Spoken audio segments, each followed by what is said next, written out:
ಆಶ್ಚರ್ಯ ಅಂತಂದ್ರೆ ಆ 22ರಲ್ಲಿ ಸುಮಾರು 12-13 ನಾಟಕಗಳು ಕಾಂಪಿಟೇಟಿವ್ ಆಗಿದೆ. ಹೊಸ ಹೊಸ ವಿಷಯಗಳನ್ನ ಇಟ್ಟುಕೊಂಡು ಬರೆದಂತಹ ನಾಟಕಗಳು ಬಂದಿವೆ. ಹಾಗೆ ಅವನ್ನೆಲ್ಲವನ್ನ ಪರಿಶೀಲಿಸಲಾಗಿ ಅದರ ಜೊತೆಗೆ ಬಂದಂತಹ ಬೇರೆ ಬೇರೆ ನಾಟಕಗಳನ್ನು ಕೂಡ ನೋಡಿ ಕೊನೆಗೆ ಈ ಮೂವರು ನಿರ್ಣಯ ಕೊಟ್ಟಂತಹದ್ದು ನಮ್ಮ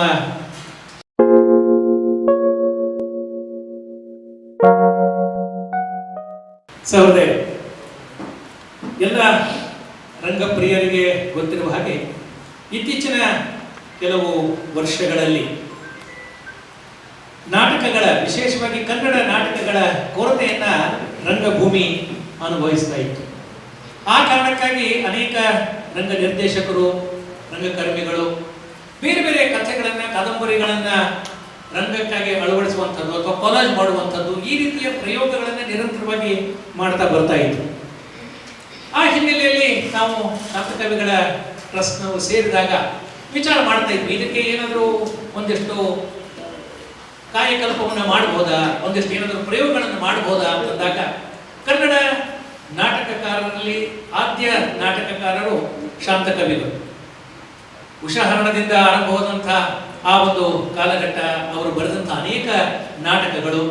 ಹಾಗಾದ್ರೆ ಶಾಂತಕವಿಗಳ ಈ ಟ್ರಸ್ಟ್ನಿಂದಲೇ ಒಂದು ಶಾಂತರಂಗ ನಾಟಕಕಾರ ಪ್ರಶಸ್ತಿಯನ್ನು ನಾವು ಯಾಕೆ ನೀಡಬಾರದು ಅನ್ನುವಂತಹ ವಿಚಾರ ಬಂತು.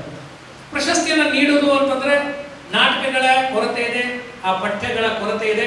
ಹಾಗಾಗಿ ಸ್ವತಂತ್ರ ಸಂಪೂರ್ಣ ನಾಟಕಗಳನ್ನು ನಾವು ಬರೆಸಲಿಕ್ಕೆ ಸಾಧ್ಯನಾ, ಅಥವಾ ಆ ಒಂದು ಪ್ರಯೋಗ ಮಾಡುವ ಉದ್ದೇಶದಿಂದ 15,000 ರೂಪಾಯಿ ಬಹುಮಾನವನ್ನು ಇಟ್ಟು ಹಸ್ತಪ್ರತಿಗಳನ್ನು, ಈಗಾಗಲೇ ಮುದ್ರಿತ ನಾಟಕ ಪ್ರತಿಗಳಿಗೆ ಅನೇಕ ಯೋಜನೆಗಳಿದೆ ಅಥವಾ ಅನೇಕ ಸ್ಪರ್ಧೆಗಳು ಅಲ್ಲಿ ಇಲ್ಲಿ ನಡೀತಾ ಇದೆ. ಈ ರೀತಿಯ ಒಂದು ಹಸ್ತಪ್ರತಿ ಆಹ್ವಾನವನ್ನ, ಅದು ಪೂರ್ಣ ಪ್ರಮಾಣದ ನಾಟಕವನ್ನ ನಾವು ಮಾಡಿಸ್ಬೋದಾ ಅನ್ನುವಂತಹ ಒಂದು ಯೋಜನೆಯನ್ನ ಮಾಡಿ ಸಣ್ಣದೊಂದು ಆಶೆಯನ್ನ ಇಟ್ಕೊಂಡ್ವಿ. ಕೊನೆ ಪಕ್ಷ ಒಂದು 10 ನಾಟಕಗಳು ಬಂದರೂ ಕೂಡ ನಮ್ಮ ಈ ಯೋಜನೆಗೆ ಒಂದು ಇಂಬು ಬರ್ತದೆ, ಅಥವಾ ಈ ರೀತಿ ನಾಟಕಕಾರನ ಪ್ರೋತ್ಸಾಹಿಸಿದ ಹಾಗೆ ಆಗ್ತದೆ ಅನ್ನುವ ಯೋಜನೆಯಿಂದ ಜೊತೆಗೆ ಒಂದು ವಿಶೇಷ ಆಕರ್ಷಣೆಯನ್ನು ಕೂಡ ಕೊಡಿಸಿದ್ವಿ. ಏನು ಅಂತಂದ್ರೆ, ಬಂದಂಥ ಮೊದಲ ಪ್ರಶಸ್ತಿಯನ್ನ ಪಡೆದಂತಹ ನಾಟಕ ಕೃತಿಯನ್ನ ನಮ್ಮ ನಾಡಿನ ಹೆಸರಾಂತ ಪ್ರಕಟಣಾ ಸಂಸ್ಥೆ ಮನೋಹರ ಗ್ರಂಥಮಾಲೆ ಅದನ್ನ ಪ್ರಕಟಿಸುವ ಒಂದು ಯೋಜನೆಯನ್ನು ಕೂಡ ಅದ್ರ ಜೊತೆಗೆ ಸೇರಿಸಿದರು. ಹೀಗೆ 2 ಒಂದು ಆಕರ್ಷಣೆಗಳೊಂದಿಗೆ ಈ ಒಂದು ಯೋಜನೆಯನ್ನ ಪ್ರಕಟಿಸಿದಾಗ ನಿಜವಾಗ್ಲೂ ರಂಗಕರ್ಮಿಗಳಿಗೆ ನಮಗೆ ಒಂದು ರೀತಿ ಸಂತೋಷ ಆಯಿತು. ಬಹಳ ಅಭಿಮಾನದಿಂದ ಹೇಳಬಹುದು ಅಂತಂದ್ರೆ 22 ನಾಟಕ ಕೃತಿಗಳು ಬಂದು, ಅದು ಬಹಳ ಸಂತೋಷ.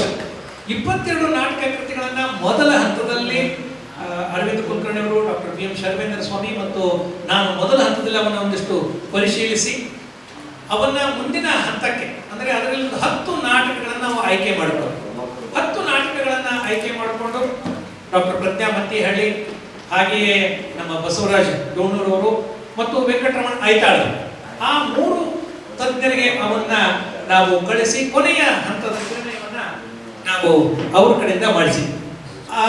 ಆಶ್ಚರ್ಯ ಅಂತಂದ್ರೆ ಆ 22ರಲ್ಲಿ ಸುಮಾರು 12-13 ನಾಟಕಗಳು ಕಾಂಪಿಟೇಟಿವ್ ಆಗಿದೆ. ಹೊಸ ಹೊಸ ವಿಷಯಗಳನ್ನ ಇಟ್ಟುಕೊಂಡು ಬರೆದಂತಹ ನಾಟಕಗಳು ಬಂದಿವೆ.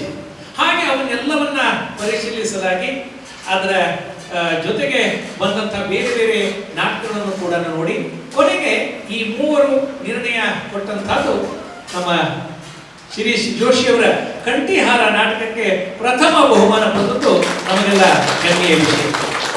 ಜೊತೆಗೆ ಒಂದು ಪ್ರಶ್ನೆ ಅಥವಾ ಒಂದು ಅನುಕೂಲ ಆದದ್ದು, ನಮ್ಮ ಅಭಿನಯ ಭಾರತೀಯ ಒಂದು ತಂಡ, ಅರವಿಂದ ಕುಲಕರ್ಣಿಯವರು ಎಲ್ಲ ಮೆಚ್ಚುಗೆ ಪಡೆದಂತಹ 2 ನಾಟಕಗಳಿಗೆ ನಾವೊಂದು 2,500 ಸಾವಿರ ಒಂದು ಪ್ರೋತ್ಸಾಹಕರವಾದಂತಹ ಬಹುಮಾನವನ್ನು ಕೂಡ ನಾವು ಕೊಡ್ತೀವಿ ಅಂತ ಹೇಳಿದ ಹಿನ್ನೆಲೆಯಲ್ಲಿ 2 ನಾಟಕಗಳನ್ನ ತೀರ್ಪುಗಾರರು ಆಯ್ಕೆ ಮಾಡಿದ್ರು. ಅದು ಈಶ್ವರ ಹತ್ತಿ ಕೊಪ್ಪಳ ಅವರು ಬರೆದಿರುವಂತಹ ಅರ್ಧ ಸತ್ಯದ ಕಥೆ ಅನ್ನುವಂತಹ ಒಂದು ನಾಟಕ. ಹಾಗೆಯೇ ಬೆಂಗಳೂರಿನ ಶ್ರೀ ಎನ್ ಧೀರೇಂದ್ರ, ನಮ್ಮ ದ್ವಾರಪಾಲಕರ ಅಳಿಯಂದ್ರು, ಅವರು ಬರೆದಂತಹ ಇರುವಂತ ನಾಟಕ. ಎಲ್ಲವೂ ಕೂಡ ವಿಭಿನ್ನವಾದಂತಹ ಕಥಾವಸ್ತು, ವಿಭಿನ್ನವಾದಂತಹ ಪಾತ್ರ ನಿರೂಪಣೆ, ವಿಭಿನ್ನವಾದಂತಹ ಸನ್ನಿವೇಶನ ಒಳಗೊಂಡಿರುವಂತಹ ಸುಮಾರು 80 ಪುಟಗಳ ನಾಟಕಗಳನ್ನ ಬರೆದದ್ದು ಒಂದು ರೀತಿಯ ಸಂತೋಷವನ್ನ ತರುವಂತಹ ಸಂಗತಿ. ಹಾಗೆ ಮುಂಬರುವ ದಿನಗಳಲ್ಲಿ ಇದಕ್ಕೆ ಸಂಪೂರ್ಣವಾದಂತಹ ಒಂದು ಯೋಜನೆಯನ್ನು ಕೂಡ ನಾವು ವಿಚಾರ ಮಾಡ್ತಾ ಇದ್ದೀವಿ. ಬರುವ ಮೇ ಎಂಟು ಅಥವಾ ಜೂನ್ ನಲ್ಲಿ ಮುಂದಿನ 26ನೇ ಸಾಲಿನ ಶಾಂತರಂಗ ನಾಟಕ ರಚನಾ ಸ್ಪರ್ಧೆಯ ಅನೌನ್ಸ್ ಅನ್ನು ಕೂಡ ನಾವು ಮಾಡಿದ್ದೀವಿ. ಅಕ್ಟೋಬರ್ 10ಗೆ ಅದರ ಸಂಪೂರ್ಣ ಒಂದು ನಿರ್ಣಯವನ್ನು ತೆಗೆದುಕೊಂಡು ಜನವರಿ 15ಕ್ಕೆ ಆ ಪ್ರಶಸ್ತಿ ಪ್ರದಾನ ಸಮಾರಂಭವನ್ನು ಮಾಡುವುದರ ಜೊತೆಗೆ ಮಾರ್ಚ್ 15ಕ್ಕೆ ಏನು ಬರುತ್ತದೋ ಆದ್ಯ ನಾಟಕಕಾರರ ಒಂದು ಕಾರ್ಯಕ್ರಮ ಬರುತ್ತದೋ ಅವತ್ತು ಆ ಕೃತಿಯನ್ನ ಪ್ರಕಟಗೊಳಿಸುವ ಒಂದು ಯೋಜನೆಯನ್ನು ಕೂಡ ನಮ್ಮ ಸಕ್ರಿ ಬಾಳಾಚಾರ್ಯ ಟ್ರಸ್ಟ್ ಹಾಕಿಕೊಂಡಿದೆ. ಇಂಥ ಒಂದು ಅಪರೂಪವಾದ ಯೋಜನೆಗೆ ನಾಟಕ ರಚನಾ ಸ್ಪರ್ಧೆಯ ಮೊದಲನೆಯ ಕಾರ್ಯಕ್ರಮ ಈ ಸಾಲಿನ ಶಾಂತರಂಗ ನಾಟಕಕಾರ ಪ್ರಶಸ್ತಿ ಪ್ರದಾನ ಇವತ್ತು ನಡೀತಾ ಇದೆ. ಇಂಥ ಒಂದು ಯೋಜನೆಗೆ ಕನ್ನಡ ಎಲ್ಲ ಸಮಾನ ಮನಸ್ಕರು ಮತ್ತು ರಂಗಕರ್ಮಿಗಳು ನಿರಂತರವಾಗಿ ಪ್ರೋತ್ಸಾಹ ನೀಡ್ತಾ ಇರೋದು ಬಹಳ ಸಂತೋಷ ಮತ್ತು ಅಭಿಮಾನದ ಸಂಗತಿ ಅಂತ ಹೇಳ್ತಾ ನನ್ನ ಸ್ವಾಗತ ಹಾಗೂ ಪ್ರಾಸ್ತಾವಿಕ ನುಡಿಗಳಿಗೆ ವಿರಾಮ ಹೇಳ್ತೀನಿ. ಎಲ್ಲರಿಗೂ ನಮಸ್ಕಾರ.